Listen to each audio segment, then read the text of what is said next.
আলোচিত এই খুতবার বিষয় হলো একটি ব্যতিক্রম খুতবার বিষয় নিয়েছি আজকে। আজ খুতবার বিষয়ের নাম হলো মরণ চিঠি। বিষয়ের নাম কি? মরণ চিঠি। আমার কয়েকটি টপিকের উপরে আলোচনা আমি করি, তার একটা হলো মরণ একদিন আসবে। এই বিষয়ে ইনশাআল্লাহ যদি আল্লাহ তৌফিকে আলোচনা হবে। এই আজকের আলোচনার বিষয় হলো মরণ চিঠি। আল্লাহ সুবহানাহু ওয়া তাআলা কিছু কিছু মানুষের মরণের আগে তার কাছে কিছু চিঠি, কিছু নিদর্শন পাঠান, এবং সেইগুলি কি কি কোরআন ও হাদিস থেকে আমি বিস্তারিতভাবে জানানোর চেষ্টা করব। আমা তাওফীকি ইল্লা বিল্লাহ। কেন জানেন?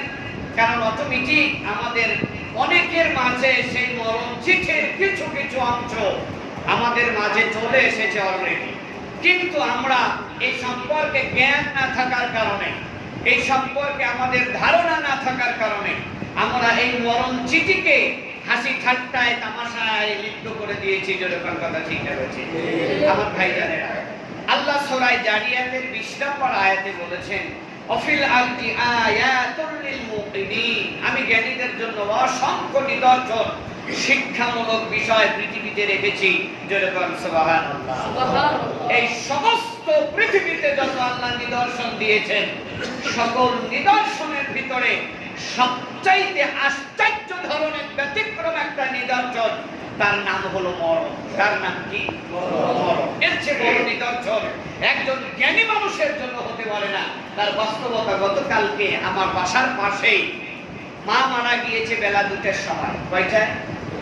মা মারা গিয়েছে বেলা 2টায়। আমি নিজে জানাজা করেছি 6টায়, সন্ধ্যা 6টায় জানাজা করেছি। সেই দিন গত রাত্রিতেই রাত 12টার সময় মেয়ে মারা গিয়েছে।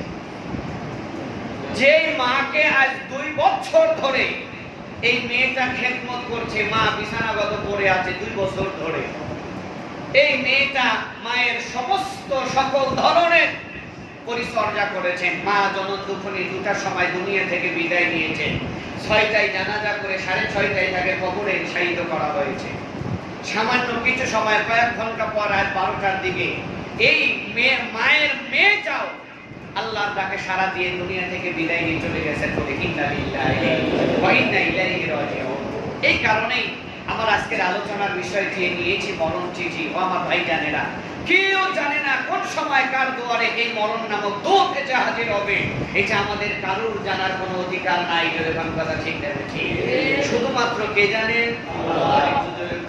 আল্লাহ। আমার ভাইয়ারা, মরণ এমন একটা জিনিস, আল্লাহর নবী বলছেন, মানুষের জীবনের সমস্ত সুখ শান্তি আল্লাহ একেবারে নিমিষের ভিতরে ধ্বংস করে দেয়। তার নাম হলো মরণ। যেরকম ঠিক কিনা?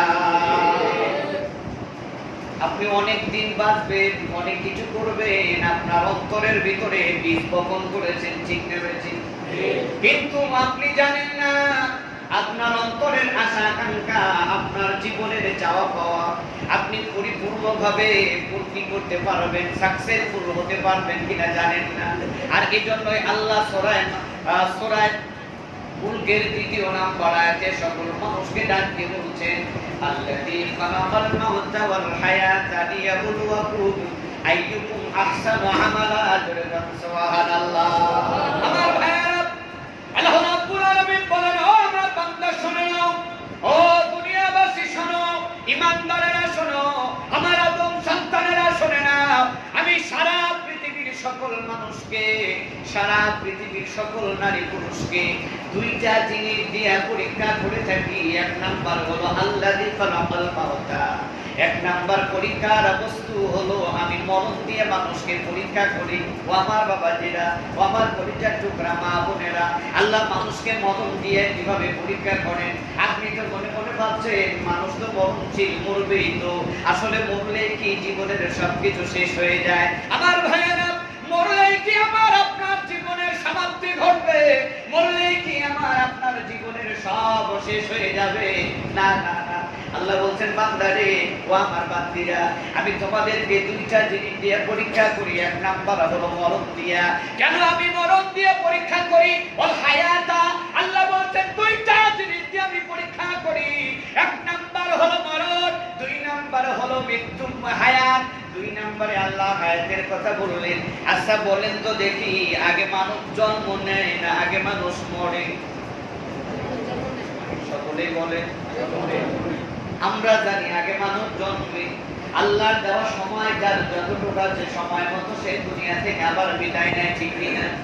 তার মানে হলো আমরা জানি এটাই সত্য, আগে মানুষ হায়াত পায়, হায়াত পাওয়ার পরে মরণ হয়। কিন্তু আল্লাহ ডাক দিয়ে বলছেন, বান্দারে আমি তোমাদের দুইটা জিনিস দিয়ে পরীক্ষা করি। এক নাম্বার হলো আল্লাযী খালাকাল মাউতা, মরণ দিয়া, ওয়াল হায়াতা, এরপরে হায়াত দিয়া। আমার ভাইয়েরা, আমরা জানি আগে মানুষ আমরা বাঁচি, দুনিয়ায় আসি, তারপরে মরণ হলে কবরে যাই, এটাই রীতিনীতি। কিন্তু আল্লাহ হায়াতের কথাটা আগে বললেন না কেন? আল্লাহ আগে মরণের কথাটা নিয়ে আসলেন। আল্লাহ বলতেন, বান্দা তোমাদের পরীক্ষা করার জন্য যে দুইটা জিনিস আমি লিপিবদ্ধ করেছি, তার এক নাম্বার হলো মরণের কথা। আল্লাহ কেন বললেন? এইটা দিয়ে আমাকে আপনাকে আল্লাহ বুঝাচ্ছে মরণের কথা আল্লাহ কেন নিয়ে আসলেন। মরণ দিয়ে আমাকে আপনাকে কি আল্লাহ বুঝাতে চাচ্ছেন জীবনেও জানলাম না, জানার চেষ্টাও করলাম না। আল্লাহ মরণের কথা এই কারণে আগে নিয়ে এসেছেন, প্রথমে নিয়ে এসেছেন। আল্লাহ মানুষকে বুঝাতে চান, বান্দারে তোমাদের সকলকেই কিন্তু মরতে হবে। জোরে জোরে কান ঠিক কিনা? আল্লাহ বুঝাতে চাচ্ছে তোমাকে কিন্তু মৃত্যুবরণ করতেই হবে। আমার বান্দা, যে যত বড় টাকার মালিকই হও, যে যত বড় বাহাদুরি করো, যত বড় নেতাই হও, যত বড় ক্ষমতা ধরে হও না কেন, কেউ কিন্তু টিকতে পারবে না, কেউ থাকতে পারবে না। তবে সবচাইতে চূড়ান্ত দুঃখজনক হলো সত্য, সেটা কি জানো? কারণ আমি যে মরণের কথাটা আগে তোমাদেরকে দিয়া পরীক্ষা নিচ্ছি, সেটা কেন দিলাম জানো? কারণ তোমরা কেউ জানো না তোমরা কে কখন মৃত্যুবরণ করবা। তখন ঠিক হয়েছে, কেউ জানো না কে কয়দিন বাঁচবা। আর যদি দুনিয়ার মানুষ কে আল্লাহ মরণের গোপনটাকে ফাঁস করে দিতেন, আমার ভাইয়েরা, আল্লাহ নবী বলছেন যদি দুনিয়াবাসীর কাছে আল্লাহ তার মরণের সময় তার হায়াতটা বলে দিতেন, মানুষ দুই দলে বিভক্ত হয়ে যেত।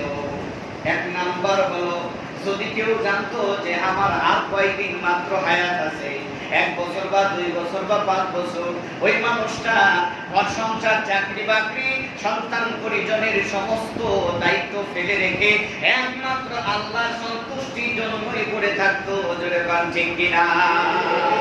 আমার ভাইয়া, আল্লাহ নবী বলছেন যদি মানুষ জানতো কয়দিন বাঁচবে, কোন সময় মরণ হবে, এক নাম্বার যারা জানতো আহারে আমার তো আর বেশি দিন সময় নাই, আমি তো আর বেশি দিন টিকতে পারবো না, দুনিয়ার সমস্ত কর্ম দায়িত্ব ফেলে চলে আসতো। এই কারণে আল্লাহ জানান নাই, আল্লাহ তাকে কর্মের ভিতরে রেখে দিয়া দেখতে চান আমার বান্দাদের ভিতরে জানে না সময় কখন চলে যেতে হবে, এরপরে ওই সময়টুকুর ভিতরে আমার কোন বান্দা সবচেয়ে বেশি ভালো কর্ম করে। জোরে কান সুবহানাল্লাহ। আমার ভাইয়া, এক নাম্বার হলো মানুষ দিশেহারা হয়ে যেত, মানুষ সমস্ত কর্ম ফেলে রেখে দুনিয়া ছেড়ে দিত। 2 নাম্বার হলো যখনই একজন জানতো আমি এখনো 50 বছর হায়াত পাইছি, আমি এখনো 50 বছর বাঁচবো বা আমি 60 বছর বাঁচবো, যদি একটা লিমিট থাকতো, যেমন সরকারি চাকরি আপনি যেই দিন থেকে অ্যাটেন্ড করবেন, আগে ছিল 25 বছর, এখন মনে হয় 33 বছর না কত বছর। আগে সরকারি চাকরি যেদিন থেকে আপনি জয়েন করবেন আপনার সরকারি চাকরি করতে পারবেন 25 বছর আগের থেকে, বর্তমানে এখন 26 বছর, 1 বছর বাড়ানো হয়েছে। যাই হোক, তার মানে আপনি জানেন যে আমার এই চাকরির হায়াত, ওটাও কিন্তু একটা হায়াত, ওটাও একটা সময়, এই সময়টা আমার 25 থেকে 26 বছর। তাহলে আপনি এই সময়ের উপরে ডিপেন্ড করে আপনার যোগ্যতা, আপনার কর্ম দিয়ে আপনি সরকারের কাছে বারবার প্রমোশন করতে চান। জোরে বলেন ঠিক না বেঠিক? এটা হলো দুনিয়ার স্বার্থের কারণে। কিন্তু যদি মানুষ জানতো আমি 50 বছর বাঁচবো, আমি 60 বছর বাঁচবো, 70 বছর বাঁচবো, তাহলে এই মানুষটা এই 50 বছরকে সামনে রেখে 100 বছরের চিন্তা করে যত কুকর্ম করা শুরু করতো। জোরে জোরে বলেন নাউজুবিল্লাহ। মূলত এটাই বোঝানোর জন্য আজকে আমার আলোচনার বিষয় নিয়েছি মরণ চিঠি। ও আমার বাবাজিরা, ও আমার সোনা মালিকেরা, ও আমার ভাইয়েরা, ও আমার কলেজার টুকরা মা বোনেরা, কেউ জানেন না, কেউ বুঝেন না কার কয়দিন সময় আছে আর কয়দিন কতটুকু সময় আছে, কখন মারা যাবেন, কোথায় আপনার মরণ হবে, এইটা না জেনে আল্লাহ বলছেন আল্লাযী খালাকাল মাউতা ওয়াল হায়াতা লিয়াবলুয়াকুম আইয়ুকুম আহসানু আমালা। আমি বান্দাদের মাঝে এই দুইটা জিনিস দিয়েছি এই কারণে আমি দেখতে চাই আমার কোন বান্দা এই দুইটা পরীক্ষাকে সামনে রেখে আমি আল্লাহর সন্তুষ্টির জন্য ভালো অ্যানসার করে। সুবহানাল্লাহ, আল্লাহ বলছেন আমি এটা দেখতে চাই আমার কোন বান্দা নিজের হায়াত এটাও জানে না, আমি কয়দিন বাঁচবো, কোথায় মরবো এটাও জানে না। জ্ঞানীদের পরিচয় হলো এই দুইটা অজানা জিনিসকে আপন করে নিয়ে নিজের জীবনকে কবরমুখী প্রস্তুত করার জন্য। এটা কার কাজ? জ্ঞানীদের কাজ। জ্ঞানীদের কাজ কি? আমি জানি না আমার কোথায় মরণ হবে, আমি জানি না কোন রাস্তায় আমার মরণ হবে, আমি জানি না কে আমার রাস্তা নিয়ে বলবে ভাই অচেনা মানুষ মরণ হয়েছে, একটু ইউটিউবে ফেসবুকে বলবে না, একটু লাইক দেন, একটু শেয়ার করেন, রাস্তার পরিচয় পাওয়া যাচ্ছে না, এটা আমি জানি না, এটা আমার জানা নাই। আমি জানি না কয়দিন আমার হায়াত আছে, কয়দিন আমি বাঁচবো, কোন সময় আমার মরণ হবে। আল্লাহ বলেছেন এই জ্ঞানীদের পরিচয় হলো এই দুইটা জিনিসকে সবচাইতে নিকটতম মনে করে সর্ব অবস্থায় নিজেকে কবরের যাত্রী মনে করবে। এটা কার পরিচয়?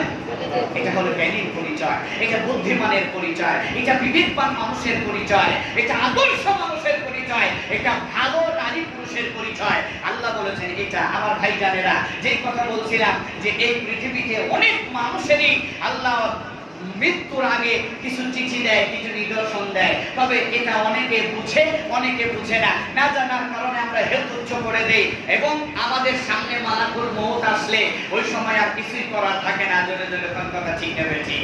আমার ভাইরা, এটা তো আর আমি আপনি মুসা আলাইহিস সালামের মতো পাওয়ার পাইনি। মুসা আলাইহিস সালামকে অনুমতি ছাড়া মালাকুল মউত আসার কারণে এমন একটা থাপ্পড় মেরে দিয়েছিলেন মুসা, সঙ্গে সঙ্গে মালাকুল মউতের একটা চোখ কানা হয়ে গিয়েছিলেন। জোরে বলেন ইন্নালিল্লাহ।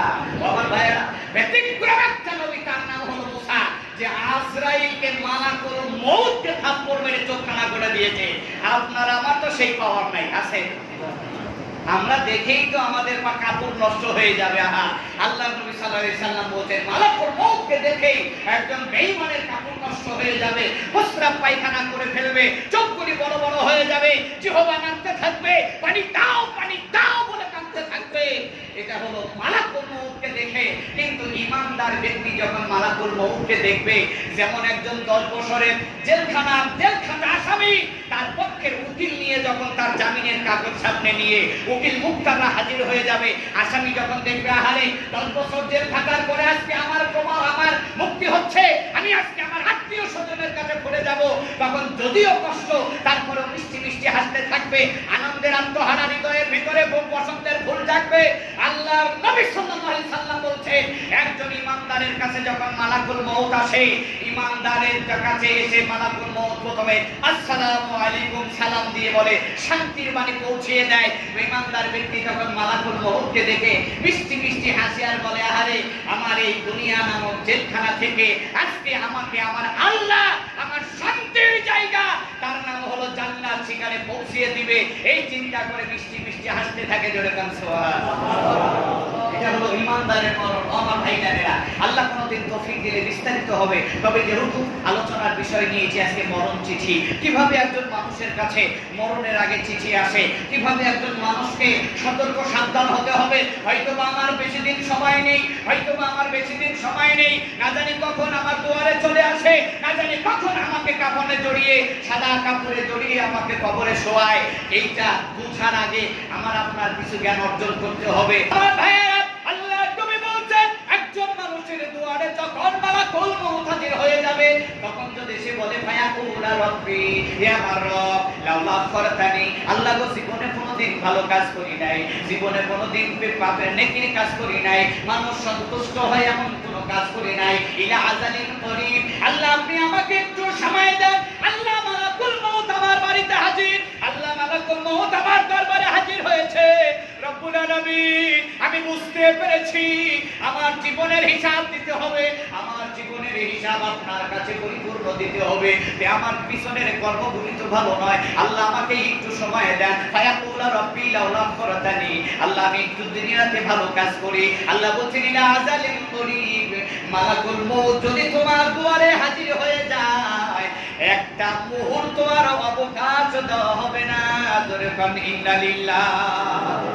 ও আমার ভাইজানেরা, এটার নাম হলো মরণ চিঠি। কেন কথাটা বলছিলাম? আহারে, ওই যে মরণের 1 নাম্বার চিঠি, চুল দাড়ি পেকে গিয়েছে।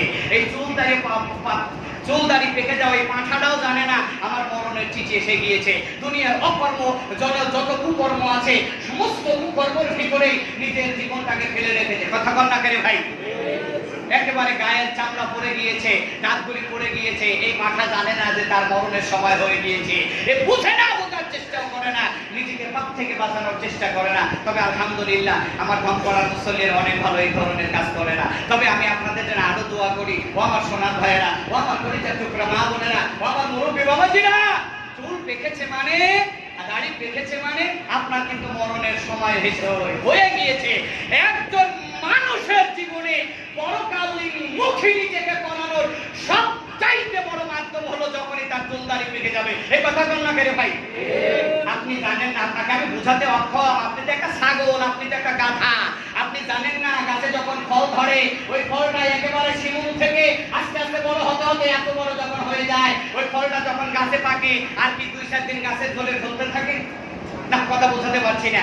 যেই আমটাকে আপনি ইট পাটকল দিয়ে মারতে পারেন না, ওই আমটা একটা সময় যখনই তার হায়াত ফুরিয়ে যায়, গাছের সাথে ঝোলার বয়স যখন তার ফুরিয়ে যায়, সে যখন পুক্ত হয়ে যায়, পেকে যায়, মানুষকে উপভোগ করার সময় হয়ে যায়, ওকে আর নাড়া দিতে হয় না, এমনিতে টস করে পড়ে যায়। কথা বল না কেন ভাই? আমার বাবাজিরা মনে কষ্ট নিয়ে, এটা আমি আপনাদের বোঝাতে বলছি। যখনই আপনার জীবনে লাবণ্যতা নষ্ট হয়ে গিয়েছে, চুল দাড়ি পেকে গিয়েছে, চোখের জ্যোতি নষ্ট হয়ে গিয়েছে, আপনার দাঁতগুলি পড়ে গিয়েছে, আপনার জীবনের সকল চাওয়া পাওয়া নষ্ট হয়ে গিয়েছে, যৌবনের চাহিদা ফুরিয়ে গিয়েছে, আপনি তখন পাকা ফলের মতো করে কখন জানি পড়ে যেতে হবে। এই কথা বল না কেন ভাই? আপনি নিজেকে তৈরি করেন কখন যেন আমার কষ্ট করে পড়ে যাওয়ার সময়। ওই সময় চিটারি বাটপারি করার সময় না, ওই সময় বাটপারি করার সময় নয়, সুদ খাওয়ার সময় নয়, চুগলখড়ি করার সময় নয়, জমি দিয়ে ফাঁকি দেওয়ার সুযোগ নয়, মানুষের জমির আল খেলার সময় নয়। ওই সময় একটা সময়ের অপেক্ষা করা, কোন সময় জানি আমার সময় শেষ। আল্লাহ বোঝার তৌফিক দান করুন, সকলে বলি আমিন। আল্লাহ তুমি বড় দয়াবান, তুমি বড় রহমান, তোমার অসীম দয়ার আশাদারি হয়ে তোমার কাছে ফরিয়াদ জানাই। আল্লাহ তুমি আমাদের সকলকে এই মরণের চিঠিগুলি বুঝে অনুধাবন করে আল্লাহ তুমি আমাদেরকে মৃত্যুমুখী হওয়ার তৌফিক দান করো, সকলে বলি আল্লাহুম্মা আমিন। তোমার দয়া ছাড়া আমাদের কোনো সম্ভব নয়। আল্লাহ তুমি যদি চাও, আমাদের তোমার সুনজর যদি আমাদের উপরে আসে, তবেই আমরা ইসলামের পথে চলতে পারবো। আল্লাহ তুমি তো নবীকেই বলেছো হিদায়াতের মালিক, নবীও হয় নাই। আমরা তো ছলের মধ্যে গলির মধ্যে, আমাদের তো কোনো কথাই নাই। তোমার নবীর চাচা আবু তালিবকে হিদায়াতের পথে আনতে পারে নাই, কারণ হিদায়াতের চাবি তো আল্লাহ তোমার কাছে। এই বিশ্বাস, এই আশা, এই আকাঙ্ক্ষা নিয়ে আল্লাহ তোমার কাছে ফরিয়াদ জানাই। আল্লাহ হিদায়াতের মালিক যখন তুমি, আল্লাহ হিদায়াতের সমস্ত ক্ষমতা যখন তোমার হাতে, আল্লাহ আমরা আমার নারী পুরুষ, আমার মসজিদের মুসল্লি যারা আমরা একত্রিত হয়েছি, আল্লাহ আমাদের বাংলাদেশের সকল মুসলিমদেরকে আল্লাহ তুমি আমাদের হিদায়াত দান করে দাও। আল্লাহ তুমি যদি আমাদের হিদায়াত দাও, তোমার 1 পয়সাও লস হবে না। আল্লাহ তুমি যদি হিদায়াত না দাও, আল্লাহ তোমার 1 পয়সাও লাভ হবে না।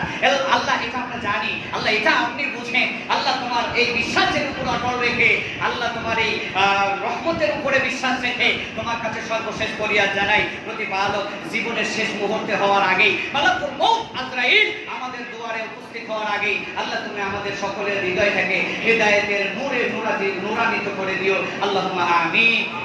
আল্লাহ এই দাওয়া দিয়ে রেখে সংক্ষিপ্ত আলোচনা এখানে শেষ করছি।